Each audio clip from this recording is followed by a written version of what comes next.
Good morning. What a wonderful upbeat way to start the service today. So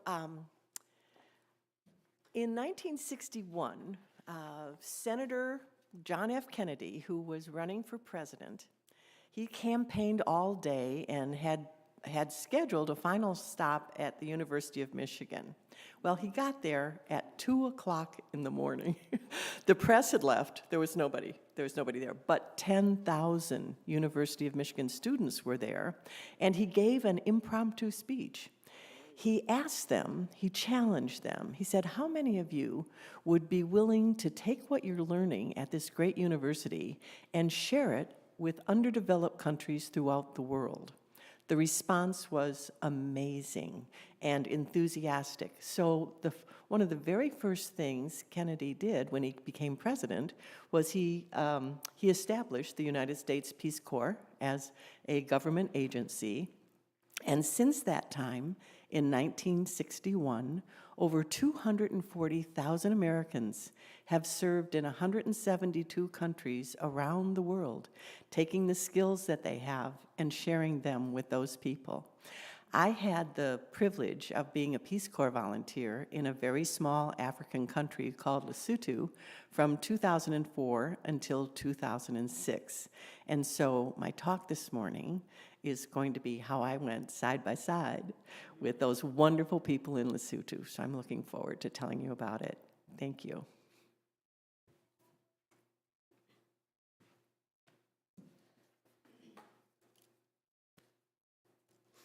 We bid you welcome. We do not ask what you believe or expect you to think in a certain way, but only that you try to live a kindly, helpful life with the dignity proper to a human being. Welcome all who believe that religion is wider than any sect and deeper than any set of opinions. Welcome all who might find in our friendship strength and encouragement for daily living. Good morning and welcome to the Universalist Unitarian Church of Farmington. My name is Jessica Sanchez, and I'm the chair of the Sunday Services Committee. And so what we do is try to put on an hopefully uplifting and entertaining service for folks, but also incorporate music, and we have quite a few volunteer opportunities if anybody is interested and willing to do ushering, sound, service leading, things like that. So just wanted to impart that putting together the service is a pretty interesting and fun thing to do, and hopefully if anybody's interested in helping to find guest speakers or put services together, we're totally willing to have volunteers join us. So this morning, as you know, we have Peggi Tabor, who is our guest speaker, and I'll tell you a little bit more about her in the service. And I'd like to extend a special welcome to any visitors today. After the service, we're going to gather probably outside because the weather looks nice, a little on the cool side, but we'll have refreshments outside for folks. And then when we're indoors in the meeting house, we are observing COVID precautions and wearing masks just to make sure we protect everyone. So the religious education classes are being held in the RE classrooms. If you need to know where those are, an usher can direct you. And then joys and sorrows could also be shared later in the service. You could do that at the microphone. There's also blue cards in the pews that you can fill out and give to the ushers during the offertory. Or you can text me. My phone number is on the second page of the order of service. And so as we begin our service, we want to remember that our UU principles begin with our pledge to affirm and promote the inherent worth of all and dignity of all people. We are a welcoming congregation. We welcome into our community people of all races, sexual orientations, gender identities, and belief systems. So if you wouldn't mind joining me in stating our mission, which should be on the second page of your order of service. We seek answers everywhere, include everyone, and live with compassion. All right, so I think we have a couple of announcements this morning. I did also want to mention that we are going to try to start having coffee hour indoors starting next week, next Sunday, October 2nd. Yay! So give us a little patience, though, as we get that machinery up and running again. We've got, I think, some gears to grease as we, start working on having that happen. So it may be a little wishy-washy the first couple weeks, but yeah, hopefully next week we'll start that up. So Marie's got an announcement. I'm confused by all the microphones. I'm here as part of social justice, as always. Just a reminder, tonight we'll be meeting in Adams Hall as part of our UU the Vote initiative. Everyone's welcome. Please come help us write letters to perhaps reluctant or underrepresented voters. The job is really easy. You literally have to write 2 names and 1 sentence about why voting is important to you, and we even have sample sentences. So please join us there. Bring a lucky blue pen if you have a pen that writes in blue, and a friend who's interested if you have one of those. Otherwise, we have everything you need, including pens and friends. Thanks. Okay, and Kelly's got... Kelly has her announcement. Hello. We still need some teachers for RE for October. It's very easy. We have the curriculum all set up. It's essentially a script. You can look over the night before, or if you're good at going on the fly, you can really just read the script right there with them. There's activities, and now the groups are set. The ages are set up into 2 groups. So it's even easier with the with the energy of the children. So I'm going to pass that around. Here we go. And then on your radar, October 30th, we are having a Halloween event that we are going to open up to the public. So we'll have our trunks or treats, and our treats on the trail. And I'm also going to set up a little haunted maze. It won't be that scary though.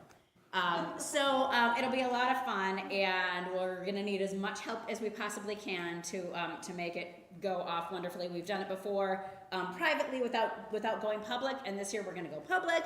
So yeah, we need all hands on deck, and it'll be super fun. Thank you. Hey folks, Mark Petrie, fundraising chair here at UCF, and just wanted to thank you one last time for your wonderful donations. We had a great time last Saturday at our annual auction, and to let you know, we did meet our budgeted goals, so thank you very much for that, and give yourself a round of applause.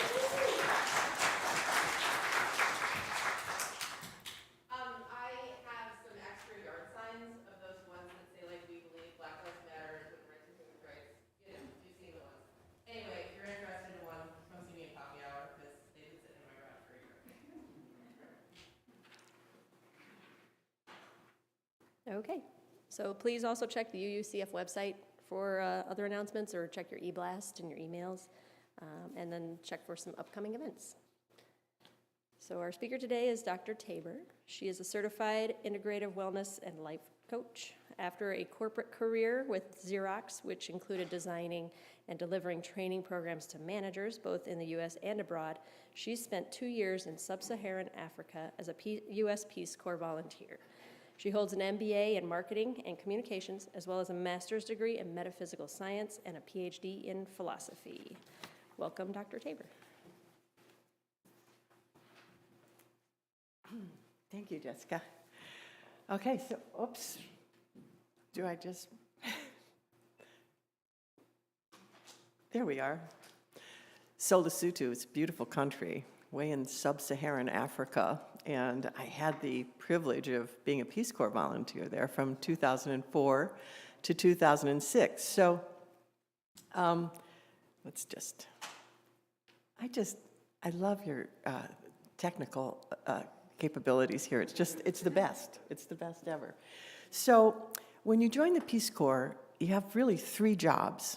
The countries request certain skills, and then the Peace Corps recruits people with those skills, and you go to the country that has requested them, and you have 3 jobs. One is to share those skills, and it can be beekeeping, a lot of teaching, a lot of HIV, AIDS education.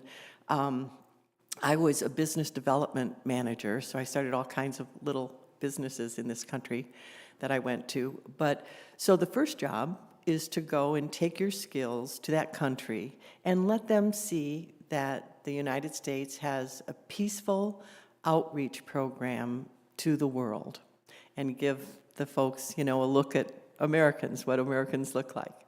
The second job is to learn about those cultures, to really figure out how other people live and what other cultures, what's important to other cultures around the world. And the third part of the Peace Corps mission is then to come back and share that information with our fellow Americans. So thank you very much for giving me the opportunity to do the third part of my Peace Corps missions. So I mentioned that 240,000 people have already served in the Peace Corps. They get a lot, right now, during COVID, there were 7,200 Peace Corps volunteers around the world, and they were all brought home. But now they're starting to go back into countries that have COVID compliance, where they can remain safe. The safety of the Peace Corps volunteers is just extremely important to the Peace Corps, and they really do a good job taking care of us. So let me talk a little bit about the country that I served in. It's really a tiny country. I'm going to point it out. See that? That's Lesotho. It's completely surrounded by the country of South Africa, and it has the distinction of having the highest low elevation of any country in the world. It starts at 3,000 feet and goes up from there. It's called the Kingdom in the Sky by the people. This is what the country looks like. It's mountainous. I lived way up in the mountains. I lived right up there. There's only one major road in Lesotho. It circles the country, and it gives people access to South Africa. This is definitely a third world country. The best way to get around in this country is on horseback. How beautiful it is, eh? I had a wonderful horse. And so one of the things I tried to do, I thought I wanted to bring more tourism to this country because it's beautiful. There's all kinds of amazing prehistoric wall paintings that are just available. You just have to hike into them and you see wall paintings that are 5,000 and 6,000 years old. So I got together with some people from the Ministry of Tourism, Environment, and Culture from the capital city, and I said, let's get some horses and let's look for ways to go from one lovely village in Lesotho to the other and see if we can get some tourism, encourage some tourism. So this is the guy from the ministry. This is a drop of about 2,000 feet. This is the path that was this wide. I've ridden horses a bit, so, but I said, hey, this is going to be too dangerous. He said, oh, yes, you could die. I said, well, what are we doing here? What about me? He said, oh, no, you're Peace Corps. It doesn't matter. So this is, see, that's my horse. That's what I was looking at. That's 2,000 feet. Oh, but it was an exciting 2 years, I'll tell you. Oh, before I left, my family had this little going away party for me, and one of my 30-something nephews came up to me and said, hey, Aunt Peggy, I didn't know the Peace Corps took old people. Whippersnapper. I said, yeah, as a matter of fact, 7% of Peace Corps volunteers are over 55. And I went in when I was 60, so it was a wonderful post-retirement gig, 2 years of really just, it was mind-expanding, it was doable, I recommend it. It sounded like it was going to be really difficult. And the Peace Corps says this is the hardest job you'll ever love. And that's exactly what it was. It was 2 years of very challenging work, but more satisfying than anything I've done in my life. I'll show you where I lived. So it's all mountains, and the village I lived on is right around the corner up there. I'm taking this photograph from where I did my laundry in a donga, a little stream that had water, and you carry your laundry down there and, scrub it on the rocks, literally. And this was my wonderful rendezvous with my horse.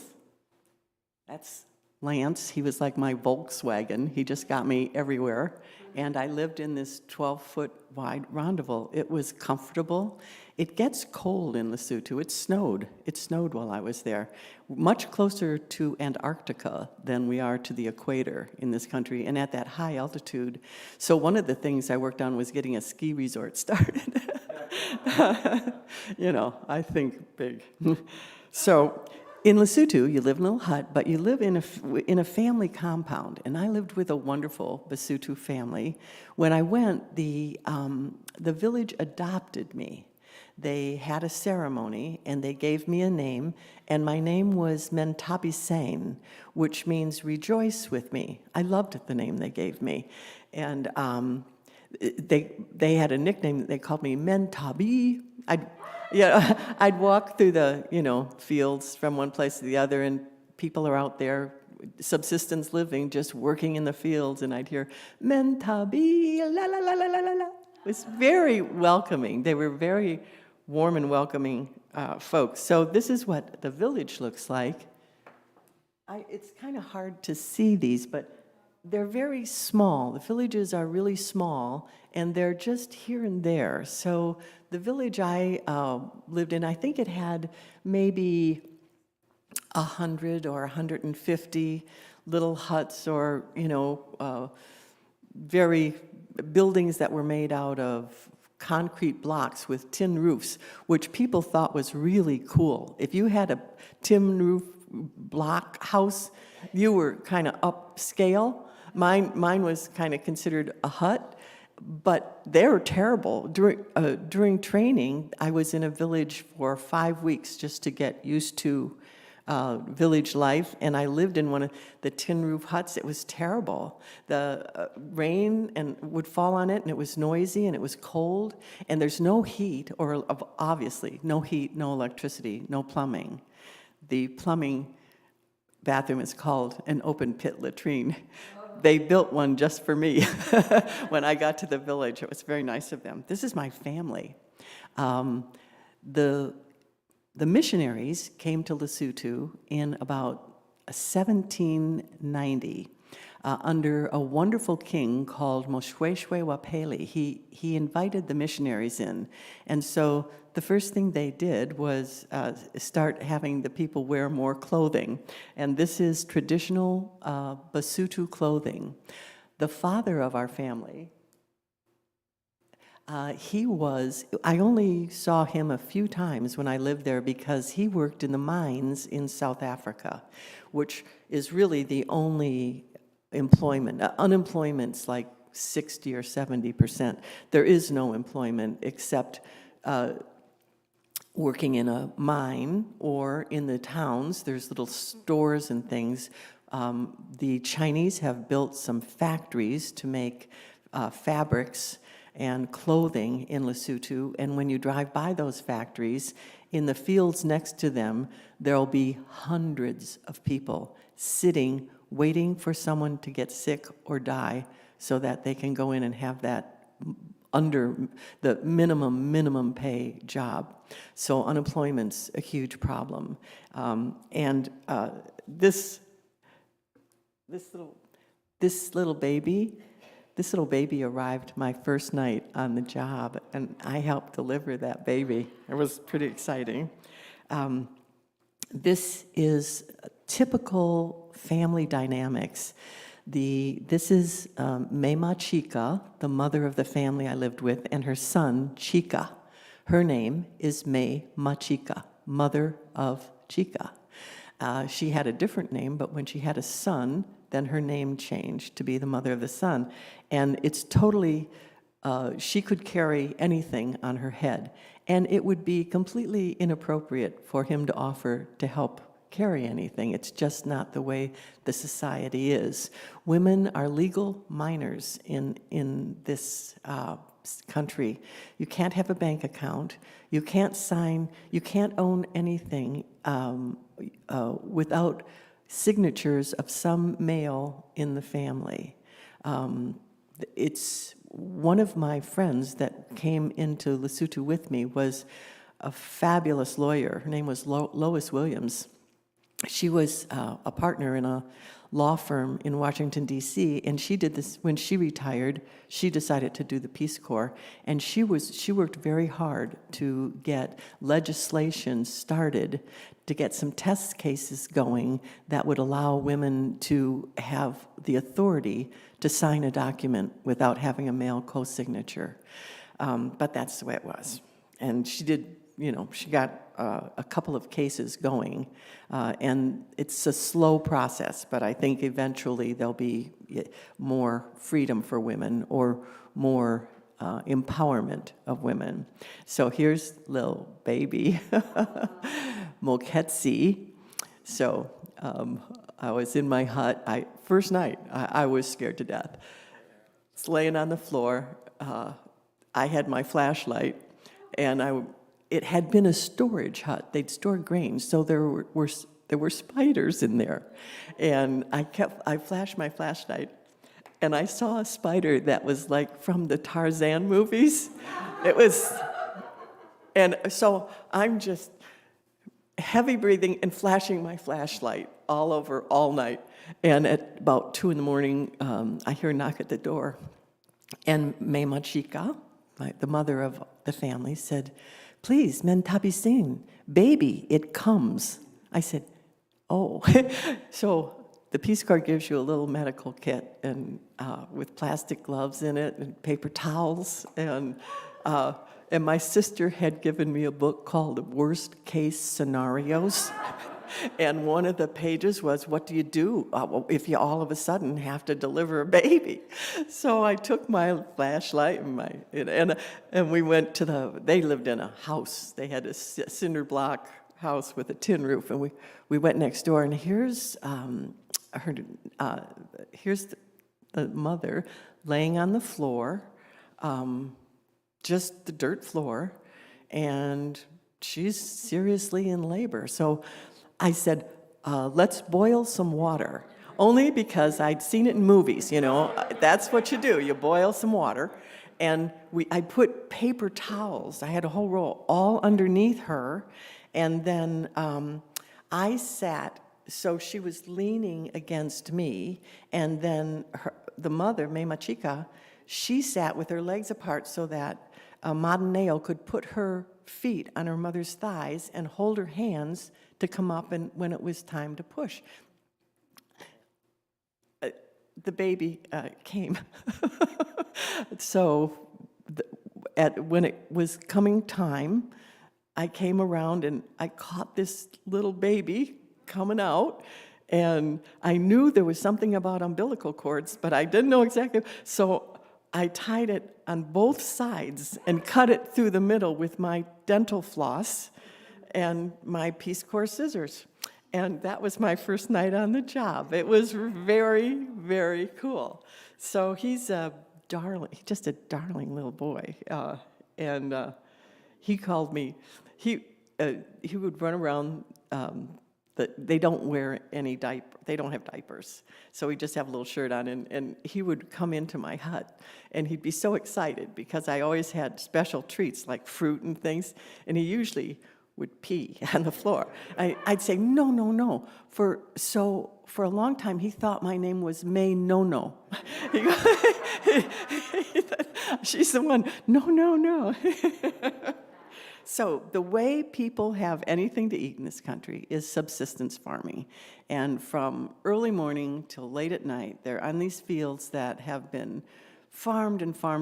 They have cattle, but instead of using the manure from the cattle to fertilize, they have to use it as a fire starter because they cook everything outside. So these women are out just getting, cultivating this corn crop. It's the main crop. So at the end of the season, this is all our family. This was all my family, and we sit around and with a sharp stone. This corn has been dried, and then you hit it like this, and you get this big pile. If you can see, like that's the corn, and then this is what I called the productivity bonus.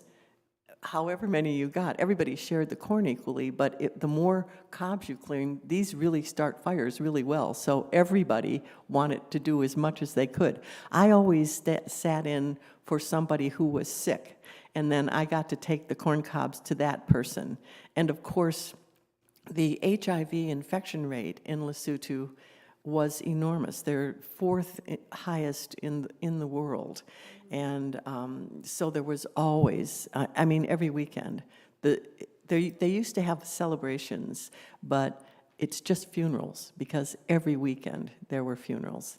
And people were dying of AIDS just constantly. The lifespan when I was there was in the 40s. You could expect to live to be 40. An entire generation was wiped out because of AIDS.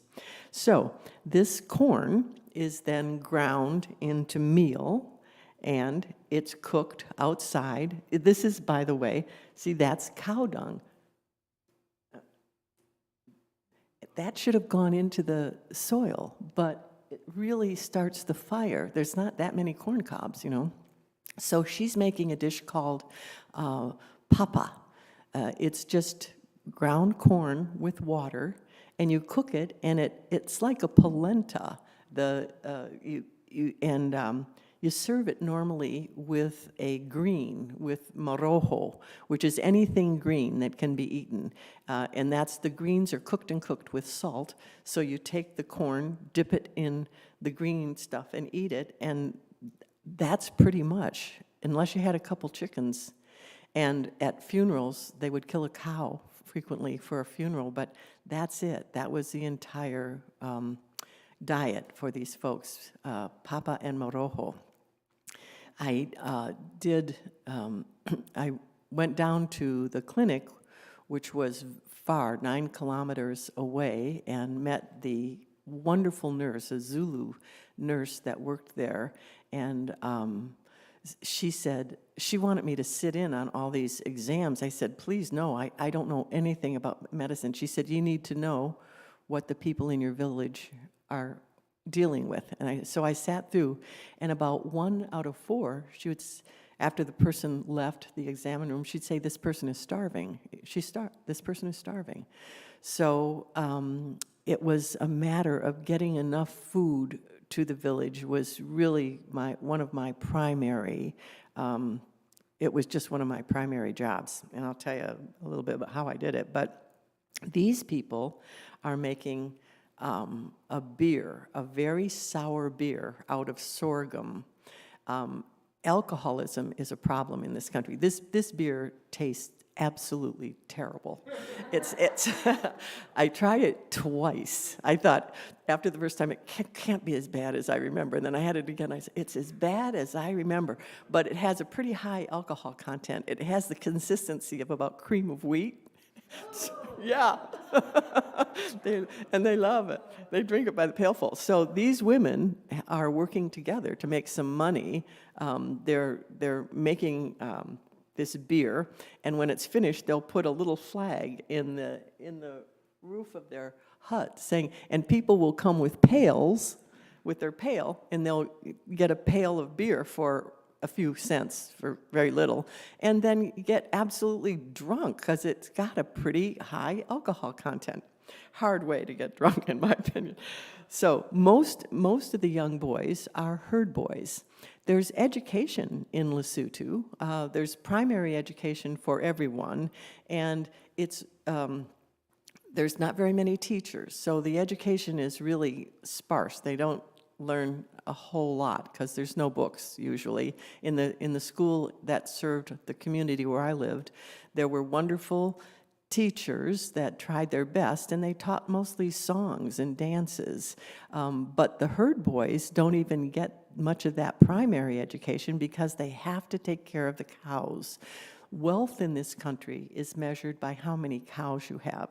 So these 2 young boys, before dawn, take their cows to wherever this village council has said they can eat. You know, they've got to stay out of the fields that have the corn in, but after the corn's been harvested, then the village elders, and I sat as an elder on 7 different village councils.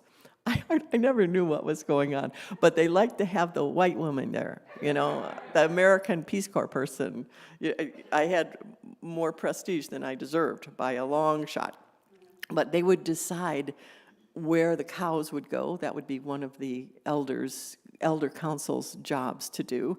And then the boys would take these cows.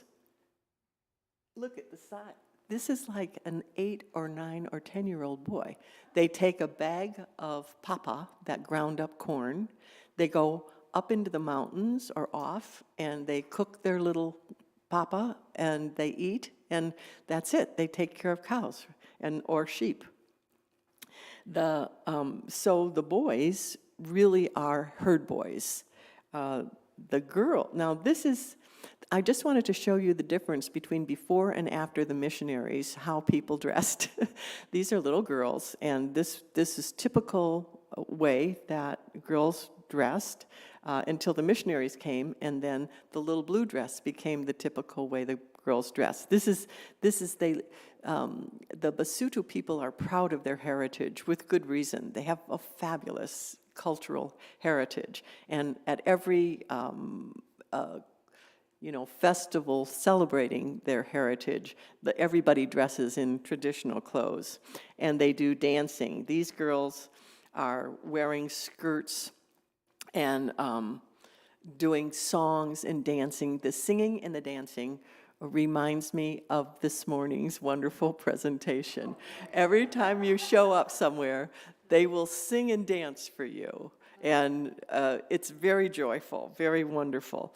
So the girls do lots of dancing. The boys are herd boys. This little boy, he made this out of a tin can. He made this instrument.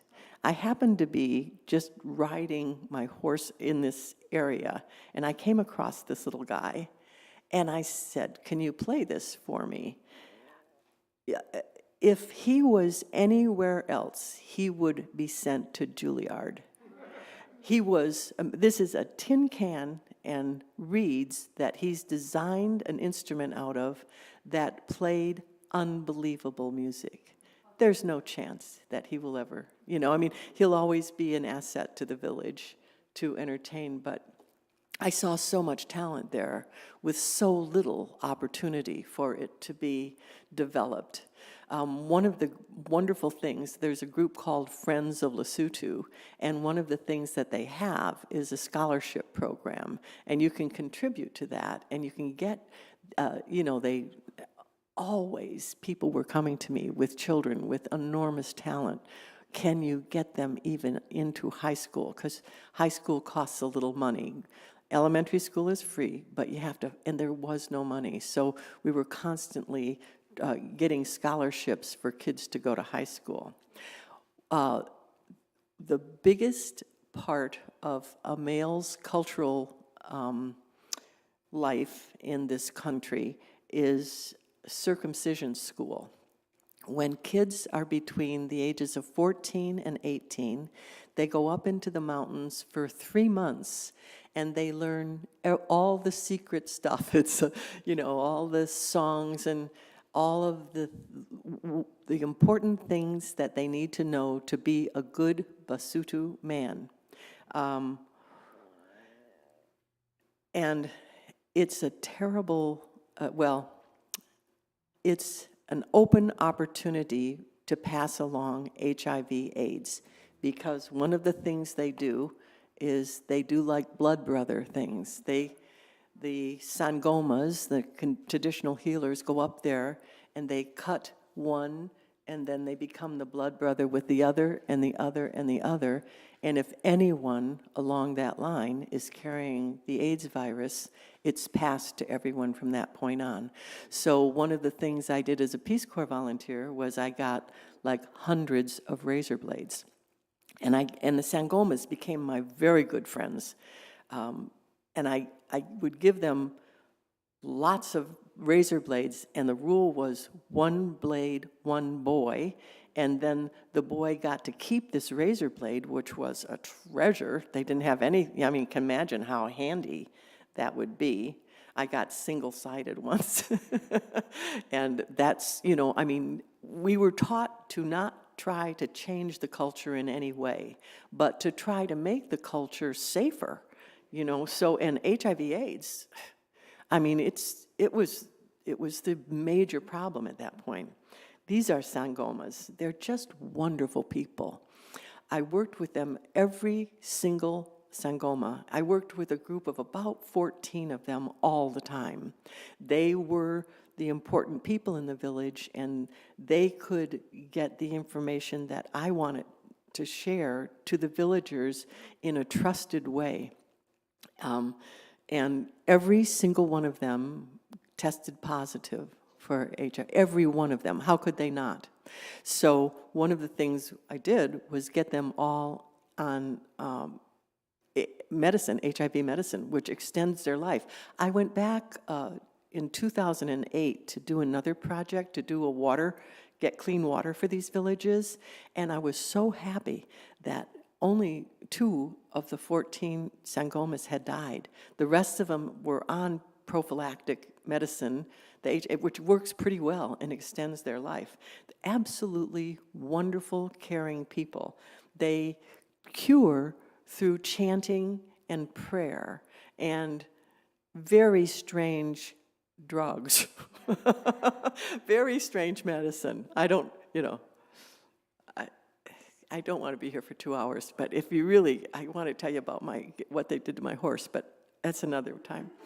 So, anyway, all wonderful, wonderful, wonderful, men and women. Women can be sangomas as well. This is the reality of what's happened in Lesotho. This is a grandmother. All of her sons have died, all of her daughters have died, everyone has died of AIDS, and so she has 11 children living in that hut, and she's responsible for them. So there's a Peace Corps volunteer is simply an advocate for the people that he or she serves. And what I did was I went to the United Nations Food for Work program, and I got all kinds of projects started that they paid the workers in food. We had like 8 projects going all over the area, and once a month, the UN people would bring in, we couldn't get, I mean, it's close to the village, you can't get to this village except on foot, but they'd get us close and we'd bring donkeys and they would get food. The UN Food for Work program saved, there was no starvation. When I left, no one was dying of starvation, and it was all thanks to the United Nations Food for Work program. So these little darlings, their father had died and their mother was on her last legs, and they just came to my house, and that's a bag of cornmeal and a can of, fish and some cooking oil, and so they would have, they would have enough food, because she couldn't even work in any of the projects, but they could always, that's what I did. I handed out food. When I asked to have a meeting at my house, everybody always came because there was always food. These children are just like our children. They're so joyous. They have no idea how poor they are. They loved having their picture taken. This is like a little preschool that one of my sisters sent me this doll that was stuffed with things, and you sang a song about each little animal and thing that came out of this doll, and they just loved it. They all learned the song, and that's how they learned English. This is a couple of sangomas, both those, and here they're learning how to, we were learning how to grow different herbs that were good herbs for medicine, and they were teaching these other people, these other villagers, how to do it. This woman is from an NGO that does HIV/AIDS testing, and she came, I invited her to the village. She came to tell people how HIV/AIDS is passed. They're in absolute denial. No one ever dies of AIDS. Every weekend was funerals, but there was always another reason why the person died. No one ever dies of AIDS. But here's what would happen. So she's giving a talk in Lesotho about what HIV/AIDS is, how you catch it, and then they could go get a test. And if they got the test, then they could come to my house and have peanut butter sandwiches and apple juice. It was a big draw. Everyone got tested just to get a peanut butter sandwich and apple juice. We did it in lots of villages. We did this all the time. This is a wonderful Peace Corps project started by a young woman. She actually stayed for 3 years. It's an orphanage. There's so many orphans. In the elementary school that served the villages where I was, there were 213 kids in that school, and 110 of them were orphans. It's a serious project. So she got funding. She got these little rendezvous dedicated to orphans, and she had 24 women paid to take care of the orphans. Do you remember when Prince Harry visited Lesotho? He was there just before I got there. He was wonderful. He knew all the Peace Corps. He hung out with the Peace Corps people, and he went to this orphanage, and he worked. They were putting a fence around it. And here's Prince Harry out there with this hole digger. You go like this, and you make holes to put the post in. And here are like 3 security guards on all sides of him, looking around, protecting him as he dug holes. Everybody loved Prince Harry. He was his mother's son. He went back to England and immediately raised money for children, for different things for children, and all of us could apply for grants. I got some, I can't remember, I got some of the English money from Prince Harry, and I was able to take a whole group, like 25 kids from my village who had never been out of the village. We took them to the camp town. They had to walk quite a way to get to a van to get us into the camp town. We went to the bank manager gave them a tour of the bank. This is what a bank is. We went to the post office, and then they went and they had a whole program that was just designed for children about AIDS, about HIV AIDS, and they got chicken for lunch. It was a big deal. And then we went home. So they don't have toys. They don't have any toys.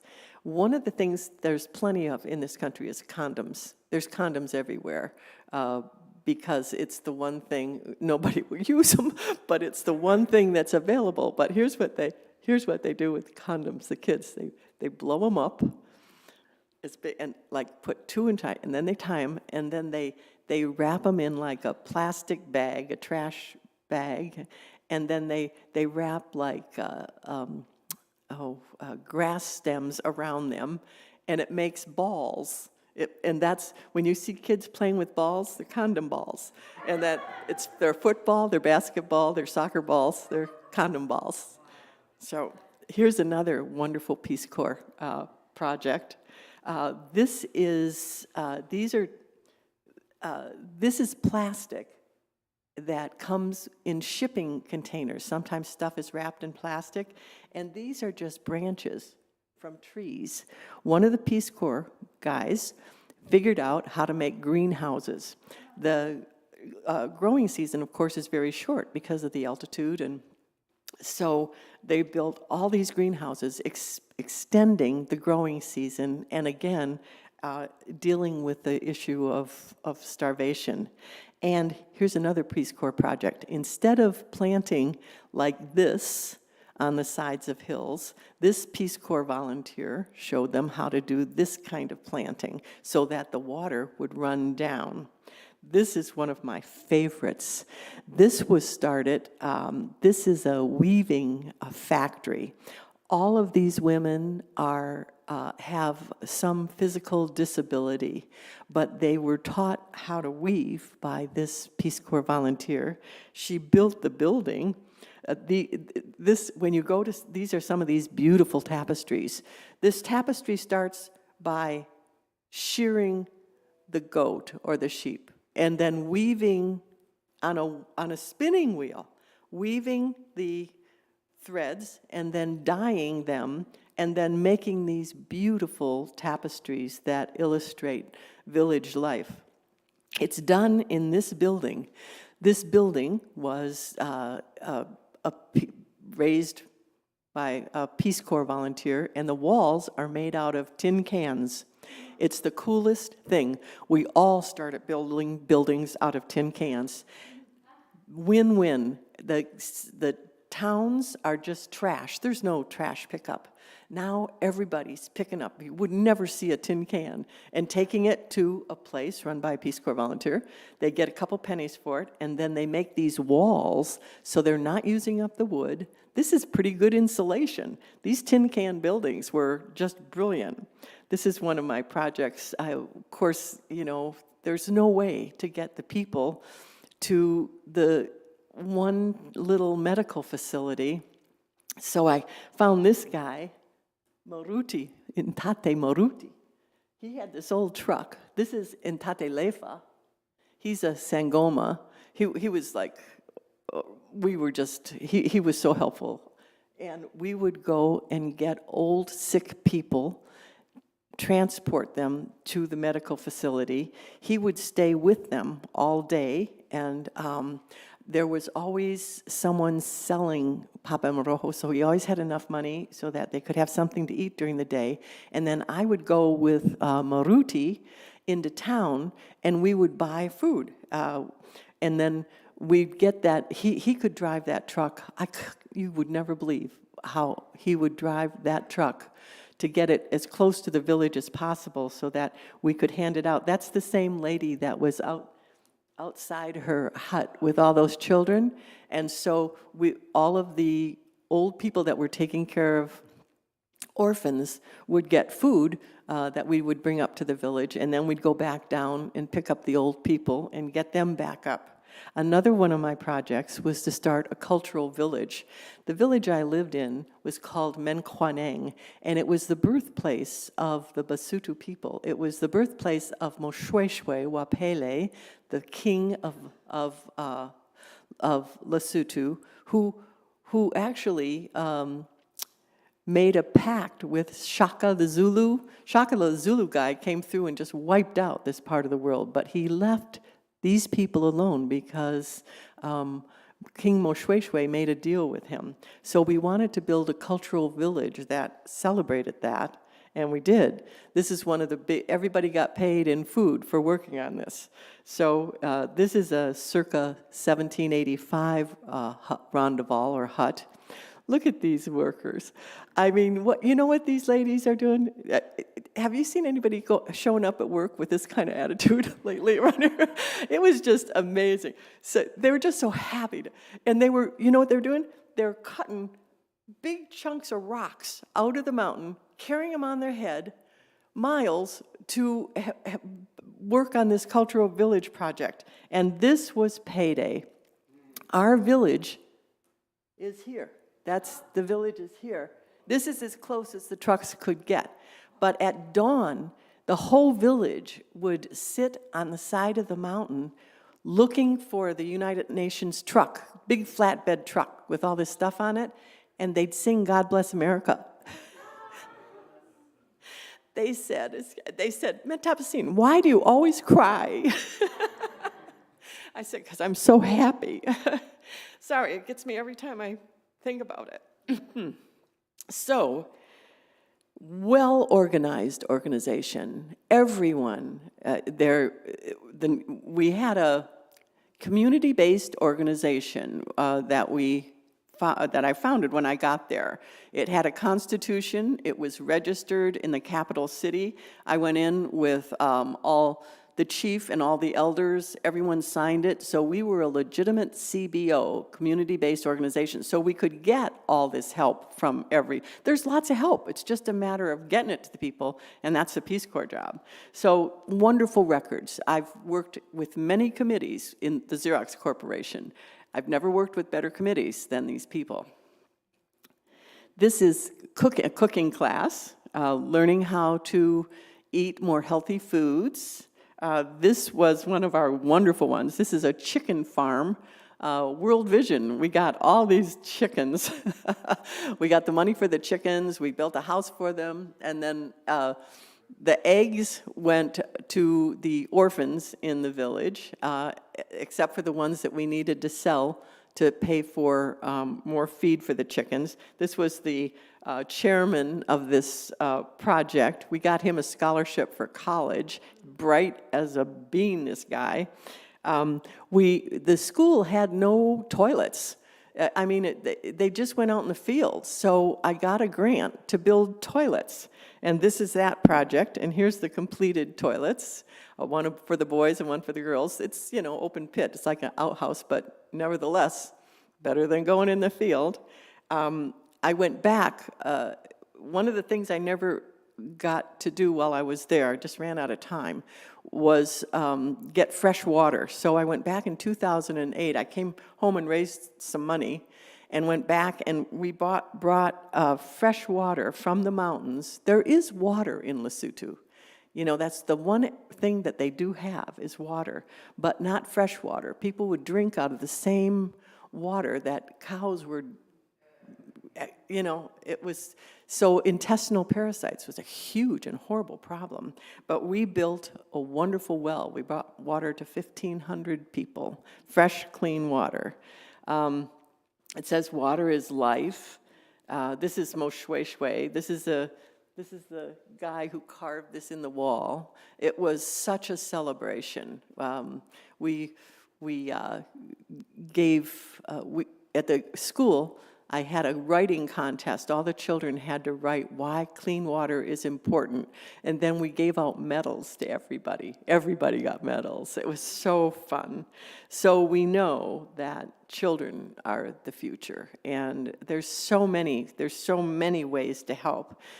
You can, it's a great time to go into the Peace Corps. Post-retirement, it's wonderful. For young people, they say as far as, opportunity for future employment, it's as good as an MBA if you've done a Peace Corps stint. For a post-retirement gig, it's just great. You can go anywhere in the world. And I told Lois Williams, my lawyer friend, was over there at the same time as I. We got together as often as we could, and it was rough. We were having a rough time, and we got together, and we went to a restaurant, and she looked at me, she said, "But just think, Peggy, we don't have to do another good deed as long as we live." I said, "Oh, we probably do." Anyway, so you can go to www.peacecorps.gov, and there's partnership programs. You can choose a country, you can choose a project, you can see something that tickles your fancy, and you can send money, and it will go directly to that project. There's lots of volunteer opportunities. A book that I recommend is by Jeffrey Sachs, a Michigan guy. He wrote a book called The End of Poverty, and it really talks about how we, as a first world country, can really make a difference. With a very small amount of our GDP, we could end poverty. He said we could end poverty. He wrote this a number of years ago. It didn't quite do it, but the ideas he has in there are excellent. The Clinton Foundation is another wonderful foundation. They have a pay it forward program that really works. You give, so does, what's the one, oh shoot, it's, sorry, I'm having a senior moment up here. And the Peace Corps is limited by funding. Every year, in fact, we just got refunded last month, but the whole budget for the whole year for the Peace Corps is like $350 million. That's peanuts. I mean, when you think about it, if there was more funding, there would be more Peace Corps volunteers. About 17,000 people a year volunteer for the Peace Corps. It can accept 3,500. So it's a narrow funnel. If Clinton always said 10,000 by 2,000. There's 7,000, well, right now, I mean, before COVID, it's building up again, but there was about 7,200 Peace Corps volunteers throughout the world. There should be 10,000. It should be a larger, and it's only restricted by budget. And then, so if you ever think about writing to your local state or local representatives and asking for more Peace Corps, more money for the Peace Corps, that's always helpful. They do listen. And then the United Nations also has lots of volunteer programs. And that's it. That's the United States Peace Corps. I hope that you'll give thought, perhaps, to joining it. You can join us. They do take couples. If you're married, you can't go without your husband. They don't want it to be an escape hatch. So if you're married, you have to have your husband or your wife decide to go with you. So that's it. Thank you very much for listening.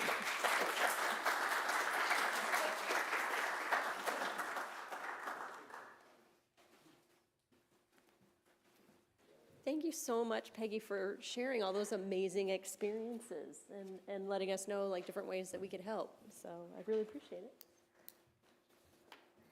Okay, so our offering words today are from Dorothy Day.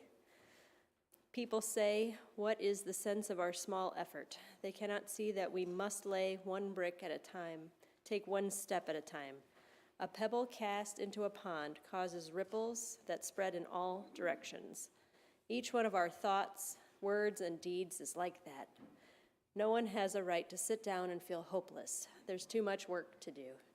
This morning's offering will be gratefully received, and during the offering, we're going to listen to the choir sing hymn 1001, which is in the teal hymnal, and they're going to lead you folks. Yes, we're all going to sing, so what page did you say? It's hymn number 1001 in the teal hymnal.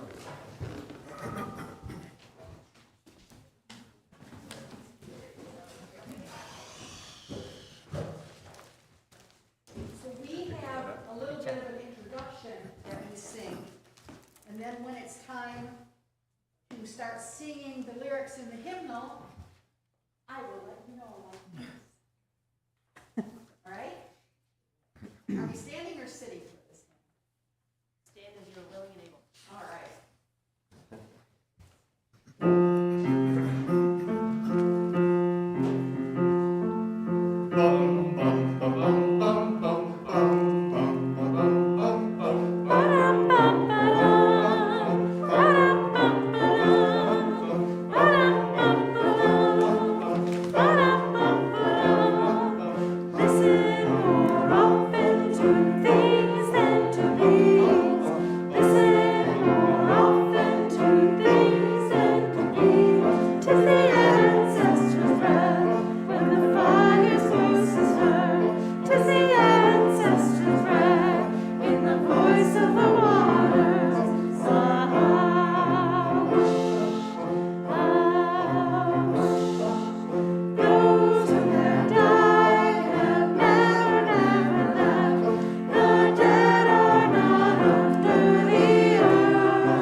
If you are visiting us for the first time and if you are comfortable doing so, please stand and let us know how you heard about us.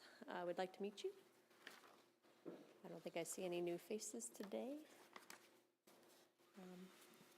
So for joys and sorrows, a perfect heart is one that has known love and loss, joy and sorrow. The perfect heart is one that has been shared. As joys and sorrows of our community are shared, please direct your energy, prayers, and meditations as a gift of compassion and strength. Do we have any?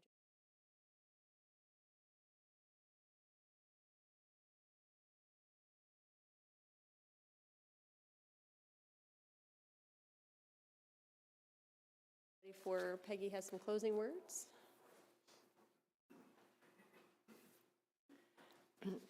So Albert Einstein said, peace cannot be kept by force. it can only be achieved through understanding. And, but I'd like to give you a few of the words that John F. Kennedy said when he was speaking to those students on the steps of the U of M Union building. He said, peace does not rest in the charters and covenants alone. It lies in the hearts and minds of all people. So let us not rest all our hopes on parchment and on paper. Let us strive to build peace, a desire for peace, a willingness to work for peace in the hearts and minds of all of our people. I believe that we can. I believe the problems of human destiny are not beyond the reach of human beings.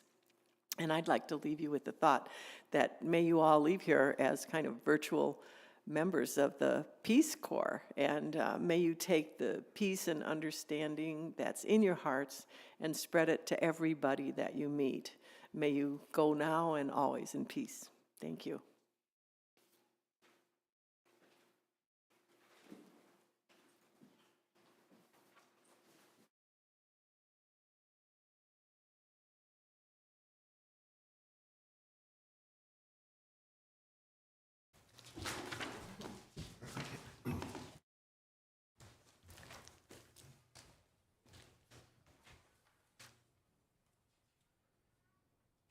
One, two, three.